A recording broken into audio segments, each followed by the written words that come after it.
Une fonctionnalité fort importante est le fait d'afficher de manière compréhensible la représentation de n'importe quel objet dans la console. Et pour ce faire, on utilise la méthode toString. Donc, voyons en quoi cela consiste.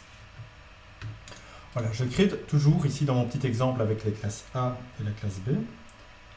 Je vais créer un petit objet A de l'instance de la classe A et je souhaite afficher cet objet. Donc je peux faire comme ça. A. System.out.println A. Qu'est-ce que je vois? Là, je vois ici quelque chose qui n'est pas très compréhensible. Vous voyez que c'est un espèce de numéro de code comme ça, okay, qui ne représente pas grand-chose. En fait, ce qui se passe lorsque je fais ça, c'est que j'appelle la méthode toString sur l'objet A. Et toString est une représentation sous forme de string de cet objet A. Et cette représentation sous forme de string de mon instance de la classe A, c'est ce que vous voyez ici. Alors, comment ça se fait que je peux appeler la méthode toString sur l'objet A alors que vous voyez que je n'ai aucunement défini la méthode toString dans ma classe A? En fait, Java va implicitement étendre n'importe quelle classe que vous définissez. Il va, avec cette classe que vous définissez, étendre par défaut la classe Object. Et cette classe Object fait partie du langage Java. Donc ceci, si vous voulez, c'est implicite. Mais ce sera fait pour vous. Ici, je l'ai rendu explicite, ça ne change strictement rien. Et c'est dans cette super classe Object que la méthode toString existe. Ok? Donc si on va voir ça, ici, voilà, toString retourne une représentation sous string de l'objet. Et vous voyez que ça va chercher le nom de la classe, et donc c'est ce que vous voyez ici, suivi d'un arrobase, suivi ici de quelque chose qu'on appelle une représentation hexadécimale du hashcode.